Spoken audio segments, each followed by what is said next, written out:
Hi hello friends, welcome to my YouTube channel. ನಾನಿವತ್ತು ರಾಗಿ ಲಾಡು ಮಾಡೋದು ಹೇಗೆ ಅಂತ ಹೇಳಿ ರೆಸಿಪಿ ಶೇರ್ ಮಾಡ್ತಾ ಇದ್ದೀನಿ. ಇದಕ್ಕೆ ಬೇಕಾಗಿರೋ ಇಂಗ್ರೀಡಿಯೆಂಟ್ಸ್ ಏನೇನಂತ ಅಂದರೆ, ಒಂದು ಕಪ್ಪಷ್ಟು ಒಣ ಕೊಬ್ಬರಿ ತುರಿದಿರೋದು, ಒಂದು ಕಪ್ಪಷ್ಟು ಬೆಲ್ಲದ ಪುಡಿ, ಒಂದು ಕಪ್ಪಷ್ಟು ರಾಗಿ, ಹಾಗೆ ಚಕ್ಕೆ ಮತ್ತು ಏಲಕ್ಕಿ ಪುಡಿ ಸ್ವಲ್ಪ, ಹಾಗೆ ಸಣ್ಣ ಸಣ್ಣದಾಗಿ ಹೆಚ್ಚಿಟ್ಕೊಂಡಿರೋಂಥ ಡ್ರೈ ಫ್ರೂಟ್ಸ್ ನೀವು ಯಾವುದಾದ್ರೂ ತೊಗೋಬೋದು.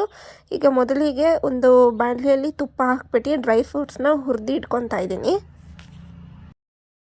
ಆನಂತರ ಈಗ ದೊಡ್ಡ ಬಾಣಲೆಯಲ್ಲಿ ಒಂದು ಸ್ಪೂನಷ್ಟು ತುಪ್ಪ ಹಾಕ್ಬಿಟ್ಟು ಒಣ ಕೊಬ್ಬರಿ ಹಾಕಿ ಅದು ಸ್ವಲ್ಪ ಕೆಂಪಗಾಗೋ ತನಕ ಒಂಚೂರು ಹುರಿದು ಇಟ್ಕೊಂಡು ಅದಕ್ಕೆ ಬೆಲ್ಲದ ಪುಡಿ ಹಾಕ್ಬಿಟ್ಟು ಅದೊಂಚೂರು ಕರಗೋ ತನಕ ಸ್ವಲ್ಪ ಬಾಡಿಸ್ಕೊಂಡಾದ್ಮೇಲೆ ಅದಕ್ಕೆ ಒಂದು ಕಪ್ ರಾಗಿ ಹಿಟ್ಟು ಹಾಕ್ಬಿಟ್ಟು ಚೆನ್ನಾಗಿ ಎಲ್ಲದನ್ನು ಮಿಕ್ಸ್ ಮಾಡಬೇಕಾಗತ್ತೆ.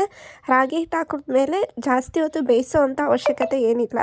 ಒಂದು 2 ನಿಮಿಷ ಹಂಗೆ ಸ್ವಲ್ಪ ಬೇಯಿಸ್ಬಿಟ್ಟು ಈಗ ಅದಕ್ಕೆ ಚಕ್ಕೆ ಹಾಗೂ ಏಲಕ್ಕಿ ಪುಡಿನ ಹಾಕ್ಬಿಟ್ಟು ಎಲ್ಲನ ಮಿಕ್ಸ್ ಮಾಡಿಬಿಟ್ಟು ಈಗ ಹುರಿದಿಟ್ಕೊಂಡಂಥ ಡ್ರೈ ಫ್ರೂಟ್ಸ್ನ ಕೂಡ ಹಾಕಿ ಚೆನ್ನಾಗಿ ಎಲ್ಲನೂ ಮಿಶ್ರಣ ಮಾಡಿಬಿಟ್ಟು ಕೆಳಗಿಳಿಸಿದ ಮೇಲೆ ಈಗ 2 ಕೈಗೆ ತುಪ್ಪನ ಸವರ್ಕೊಂಬಿಟ್ಟು ಹೀಗೆ ಸ್ವಲ್ಪ ಬೆಚ್ಚಗಿದ್ದಂಗೆ ಉಂಡೆ ಕಟ್ಟಿ ಇಟ್ಬಿಟ್ರೆ ರಾಗಿ ಲಾಡು ರೆಡಿ ಆಗುತ್ತೆ. ಸೂಪರ್ ಆ್ಯಂಡ್ ಟೇಸ್ಟಿಯಾಗಿರುತ್ತೆ, ಸ್ವೀಟ್ ಕೂಡ ಇರುತ್ತೆ. ಯಾರ್ಯಾರು ಡಯಟ್ ಮೇಂಟೈನ್ ಮಾಡ್ತಿದ್ದೀರೋ ಅವರಿಗೆಲ್ಲ ಇದು ಒಳ್ಳೆ ಸ್ವೀಟ್ ರೆಸಿಪಿ ಆಗಿರುತ್ತೆ.